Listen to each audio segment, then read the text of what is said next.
Okay, magandang gabi sa ating mga kaibigan, ating mga kamag-anak, ating mga katropa, at higit sa lahat, yung mga kaibigan, mga senior citizen na tambay ng McDonald dyan sa Ligarda.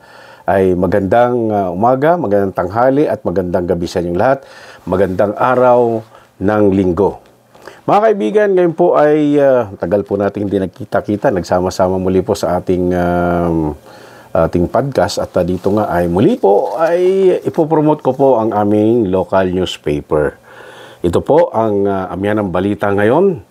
Yan po yung ating issue itong darating na linggo. Itong linggong ito po ang ating issue. At yan nga po ang mga headline po natin ngayon ay itong city government vows fair and standard rental fees dyan sa may Maharlika Livelihood Center. At dito rin po ay pinanukala rin ni Congressman Dumogan ang ipapriority ang kanyang pag-upo bilang kongresista ng Baguio City ay itong pagbuhay muli ng usapin sa autonomy dito sa Kalakang Cordillera. At hindi lang yan, doon naman po sa Pangasinan ay yung mga fisherman po na nakahuli, hindi nakahuli, nakadiscover, no? Yung nakita nila palutang-lutang ng mga illegal na kontrabando na droga ay kanila pong isnorender sa bayan ng Bulinaw. At dito nga ay sabi nga ng hepe ng PDEA na si Undersecretary Isagani Neres ay mabuti na lahat hindi ito pinakialaman, no, ng mga mangisda. At dito nga ay kanilang pinarangalan ang mga mangisdang ito sa kanilang pag-surrender, no? Kanilang isinurrender ito sa pamahalaan ng Bulinaw at isinurrender din, ibinigay, no, turn over sa tanggapan naman po ng PDEA, yung Philippine Drug Enforcement Agency.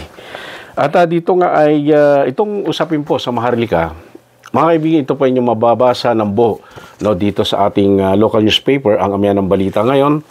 At dito nga, yung litrato po dito sa ating headline na photo, ito po yung gong relay, no, saan ay ang buwan po ng Hulyo ay tinaguriang Cordillera Month, no? Napagkat dito po kanilang isinicelebrate ang autonomiya, ang proposed autonomy, no, ng Cordillera.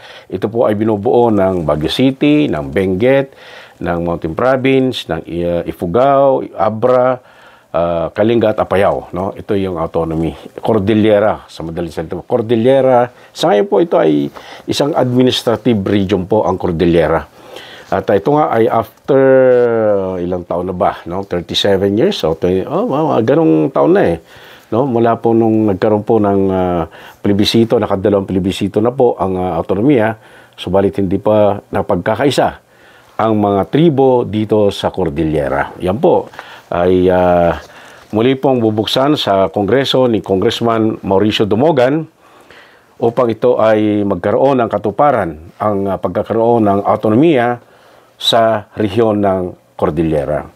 Ito naman pong rental, no, na gagawing kasi dito po sa Maharlika, ang rental po na existing ay from 6,000, no?